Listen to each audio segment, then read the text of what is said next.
ان کو آبنائے ہرمز کا استعمال نہیں کرنے دیا جائے گا، اور جو تیل کی تجارت ہوتی ہے کم و بیش 25 سے 30% یہ رکے گی، اور دنیا کو پریشانی ہوگی۔ ایران کے پاس بہت اسٹرانگ کارڈ ہے، اور یہ جو خطے کے ممالک ہیں ان سب کی سانسیں گھٹتی ہوئی محسوس ہوں گی، جو ایران کا ساتھ نہیں دیتے بلکہ غاصب اسرائیل کا ساتھ دیتے۔ ایک دوسرا یہ کیا تھا پہلے نارتھ کوریا نے، اور اب ایران بھی کر سکتا ہے۔ جس طرح کی سچویشن ہے، ایران ڈکلیئر کر دے کہ وہ نیوکلیئر ویپن رکھتا ہے۔ میں جب گلوبل فائر پاور یا ایسی ویب سائٹس جو کمپیریٹیو انالیسس دیتی ہیں، جو آپ کو نیوز پر نظر آتا ہے نا، اتنے جہاز ایران کے، اتنے جہاز اسرائیل کے، اتنے ٹینک، اتنے فریگیٹس، اتنی آبدوزیں،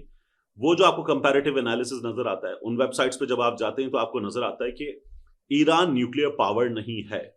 اور مسلسل یہ خبر آتی ہے کہ ایران نیوکلیئر پاور بننے سے 2 ہفتے دور، 3 ہفتے دور تھا، اس لیے ہم نے یہ حملہ کیا ہے، ہم نے پریمپٹیو اسٹرائک کی ہے۔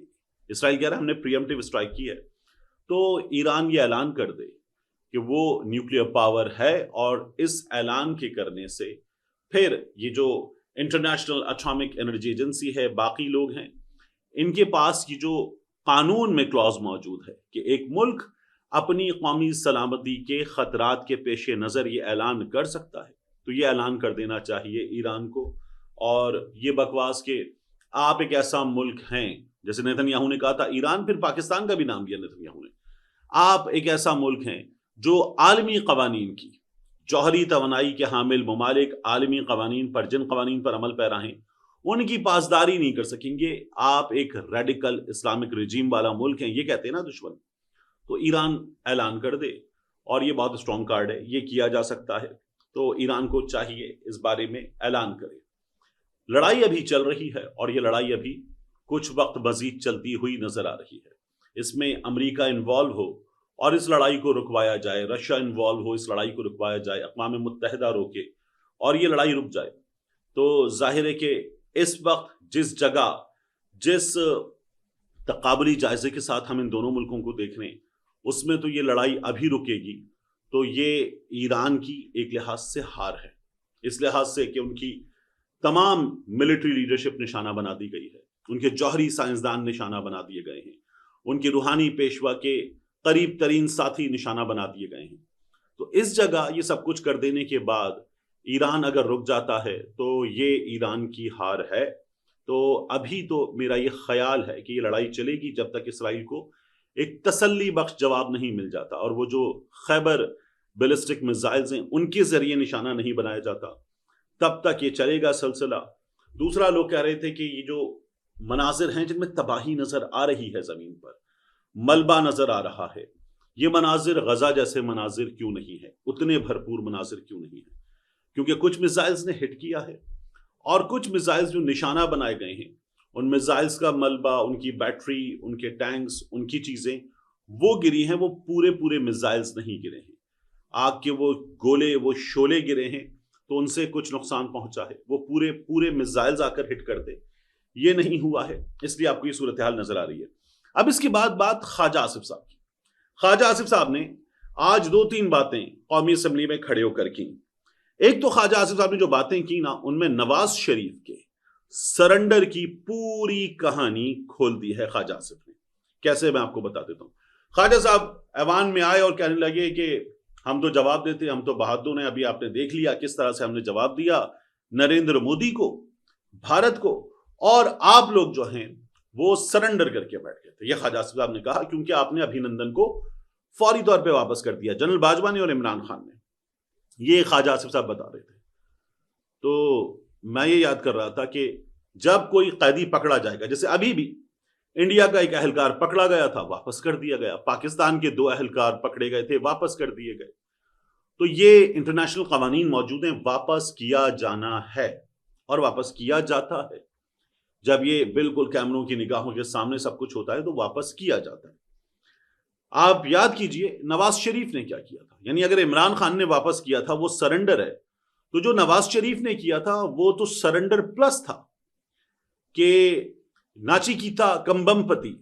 یہ 26 سال کا انڈین پائلٹ تھا، 27 مئی 1999 کو یہ پکڑا گیا۔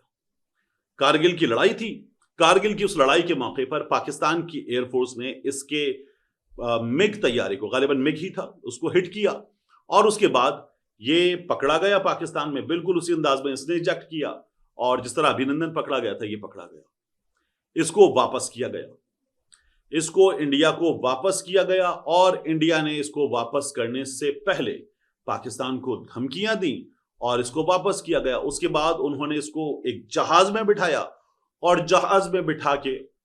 جو ایل او سی ہے، سرحد ہے، اس کے قریب وہ جہاز اڑا کے انہوں نے، جس طرح گراؤنڈ میں ہوتا ہے نا وکٹری کے بعد چکر لگاتے، چکر لگایا، لیکن صرف ناچیکیتا کمبمپتی کو واپس نہیں کیا تھا۔ اور کیا کیا تھا میاں نواز شریف نے؟ میاں نواز شریف صاحب کہہ رہے تھے پیٹھ میں چھرا گھونپا ہے کارگل کر کے، میاں نواز شریف صاحب یہ باتیں کر رہے تھے، اور خواجہ آصف صاحب جب یہ باتیں بتا رہے تھے نا کھڑے ہو کر ایاز صادق صاحب کو، کہ کس طرح سے ٹانگیں کانپ رہی تھی، کس طرح سے ٹانگیں کانپ رہی تھی، ماتھے پہ پسینہ تھا، جنرل باجوہ جو تھا وہ بزدل تھا، ہم ویٹ کر رہے تھے، عمران خان بریفنگ کے لیے نہیں آئے تھے، تو عمران خان تب بھی کہتے تھے، اب بھی کہتے ہیں کہ یہ لوگ چور ہیں، میں ان سے بات نہیں کروں گا، نہیں آئے، آنا چاہیے تھا، میں یہ سمجھتا ہوں کہ اس موقع پر آنا چاہیے تھا لیکن نہیں آئے۔ جنرل باجوہ کو آپ کہتے ہیں کہ وہ بزدل تھے جنرل باجوہ، اور انہوں نے یہ کیا، تو جنرل باجوہ نے جو کیا وہ سب نے دیکھ لیا، اب بھی دیکھ رہے ہیں۔ مگر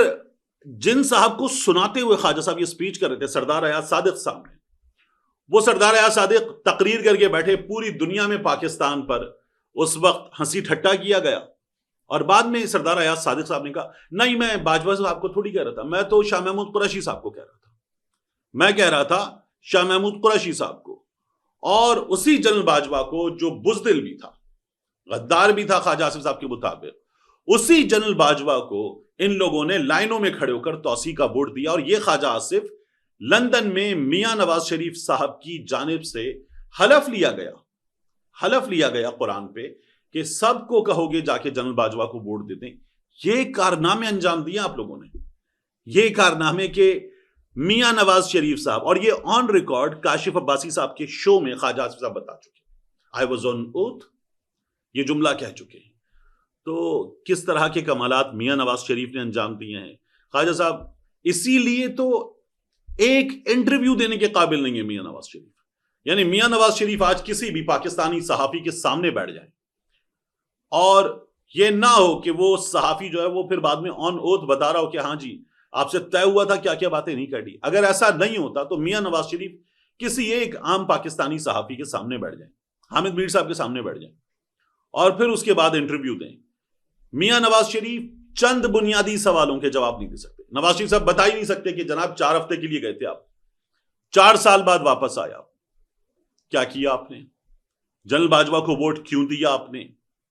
آپ نے پھر جب 18 ستمبر کو خطاب کیا تھا اور کہا تھا مٹی پاؤ نہیں چلے گا، اور شہباز شریف صاحب فوری واپس پہنچے تھے، کیا کیا تھا آپ نے؟ اور جب یاسمین راشد صاحبہ سے آپ ہار گئے اور سیٹ پر بیٹھے ہوئے ہیں، صبح 3 بجے 4 بجے آپ کا RO چینج ہوا تھا، یہ کیا کیا آپ نے؟ ایک سوال کا جواب دینے کی اوقات نہیں ہے آپ کے لیڈر کی۔ تو آپ یہ باتیں کرتے ہوئے کریں، جتنی باتیں کرنی ہے کریں۔ آپ کہہ رہے ہیں آج یہ دبئی میں، امریکہ میں، یہاں وہاں بیٹھ کے فوج کو گالیاں دے رہے ہیں، آپ نے ایوان میں کھڑے ہو کر کہا یہ والی جنگ بھی ہار گئے، وہ والی جنگ بھی ہار گئے، یہ والی جنگ بھی ہار گئے، ہڈیوں سے گودا نوچ لیا۔ یہ آپ کی تقریریں ہیں۔ آپ نے ایوان میں بھی کھڑے ہو کر کہا، ڈاکٹر محیط پیرزادہ کے پروگرام میں بھی کھڑے ہو کر، اور یہ 2013 کی حکومت سے پہلے دنیا نیوز کا شو ہے جہاں پر آپ یہ تمام باتیں کر چکے۔ تو خواجہ صاحب آپ یہ باتیں کرتے ہو نا اب کہ یہ جی فوج کو گالیاں دے رہے ہیں، آپ کی لیڈر مریم نواز شریف صاحبہ وہ کہتی ہیں، لگواتی ہیں نعرے سامنے نوجوانوں کو کھڑا کر کے، یہ جو دہشت گردی اس کے پیچھے بڑھتی ہے، اور آپ لوگ یہ باتیں کرتے ہیں، تو اچھی نہیں لگتی آپ کے منہ سے یہ باتیں۔ اور ابھی آج کی تقریر میں سینیٹر مشتاق صاحب کیا کہہ رہے ہیں؟ سینیٹر مشتاق صاحب کہہ رہے ہیں کہ آپ نے یہ کہا جیسے بھی گئے لوگ گئے، فلسطین گئے، اسرائیل گئے، جیسے بھی گئے، میں اس کی تفصیل میں نہیں جاتا۔ خواجہ صاحب نے یہ کہا، باتیں بہادری کی کرتے آپ، اور آپ تفصیل میں نہیں جانا چاہتے کہ کیسے گئے لوگ، بتائیں نا کس نے بھیجا، کون دیتا ہے پرمیشن، کون دیتا ہے ویزے، اس جگہ جانے کی پرمیشن کون دیتا ہے، پہلے بھی کون کرواتا رہا، اجمل قادری کو کس نے بھیجا تھا۔ تو خواجہ صاحب آپ آج بھی اگر بہادری کی باتیں کرنا چاہتے ہیں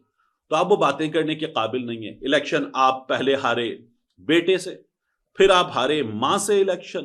اور ساری دنیا نے دیکھا کہ کس طرح سے نتیجے آ رہے تھے اور آپ بری طرح سے ہار چکے تھے، اور پھر اس کے بعد فارم 47 پر آپ سب کو جتوا دیا گیا ہے۔ تو آج جو باتیں آپ کر رہے ہیں، وہ باتیں کرنے کا فائدہ یہ ہوتا ہے کہ وہ ہسٹری جو آج کے نوجوان نے شاید دیکھی بھی نہیں ہوگی،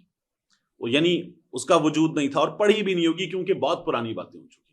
وہ ساری آپ نے کھول کے رکھ دی ہیں نواز شریف کے سرنڈر کی۔ ملتے ہیں انشاءاللہ آپ سے اگلی ویڈیو۔